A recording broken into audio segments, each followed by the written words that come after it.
रणवीर अलाहाबाद याला महिला आयोगानं समन्स बजावलेलं आहे। रणवीर आणि त्यासोबतच समय रैनाला सुद्धा हे समन्स बजावण्यात आल्याची माहिती आहे। 17 फेब्रुवारीला हजर राहण्याचे आदेश देण्यात आले, तर महाराष्ट्र पोलीस सायबर सेलनं यूट्यूबला सुद्धा एक पत्र पाठवलंय। त्यामुळे इंडियाज गॉट लेटेंटचे सर्व एपिसोड्स हटवले जाणार असल्याची शक्यता आहे।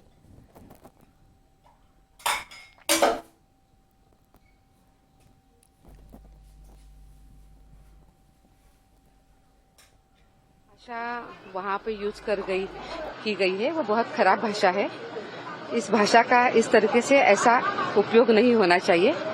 इस विषय में कमीशन बहुत गंभीर है और हमने आईटी मिनिस्टर को कल ही लिखा है कि ऐसे जो प्लेटफॉर्म्स है, इस प्लेटफॉर्म्स के लिए कुछ नियमावली और अच्छे तरीके से होनी चाहिए और ऐसे नियमावली के माध्यम से ही उनको कंट्रोल करना बहुत जरूरी है।